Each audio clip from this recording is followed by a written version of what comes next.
আমার ছাদ বাগানের সবুজ মিতা অ্যাডেনিয়ামের বীজ সংগ্রহ করব, সেটাই ছোট্ট করে একটু দেখাবো। বীজ প্রথমে সবুজ থাকে, মানে যখন ফলটা ধরে তখন সবুজ, আমি দেখিয়েছি এর আগেও। তো তারপর যখন ওটা পরিপক্ক হতে শুরু করে ওটা বেঁধে দিতে হয় খুব। এই যে নিচের দিকে একটা আছে, ওইটা এখনও পাকেনি, মানে পরিপক্ক হয়নি। পরিপক্ক হলে কিন্তু বাতাসে উড়ে যেতে পারে, এই জন্য একটু বেঁধে দিতে হয় বা কোনো কাপড় বা অন্য কিছু দিয়ে ঢাকা দিতে হয়। তো এই যে এইভাবে তুলে নিয়ে এসে আমরা, মানে এইভাবে সুতো দিয়ে বাঁধা ছিল, তারপরে আমরা নিয়ে এসে এই যে আস্তে আস্তে করে বীজটা সংগ্রহ করছি আর কি। এই যে এইভাবেই করতে হয়। কি সুন্দর না দেখতে,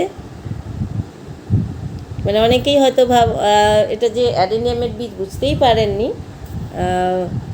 জবদানা বা আরও অন্য কিছু মনে হতে পারে। তো খুব সাবধানে না করলে ওই বাতাসে উড়ে গেলে বীজটা সংগ্রহ করা যায় না। এই বীজগুলো কিছুদিন পর বসিয়ে দিলে আবার চারা গাছ হবে।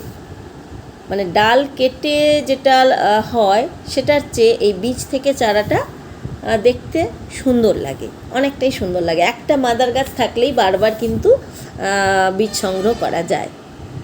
অনেকগুলো বীজ এবারে হয়েছে, মানে অনেকগুলো, এই যে মানে অনেকগুলো চারা হবে যদি সবগুলো বেঁচে যায়। এ পর্যন্ত যতবার আমরা চারা করেছি সবগুলো, একটা দুটো হয়তো নষ্ট হয়েছে, নাহলে কিন্তু সব বেঁচে গেছে। ফুল শুধু যে দৃষ্টিনন্দন তা নয়, মনে একটা মানে প্রশান্তিও আনে, অন্যরকম একটা ভালো লাগা তৈরি হয়। তো অ্যাডেনিয়ামের অনেক অনেক আরও মানে গুণ রয়েছে, আমি সবটা জানি না।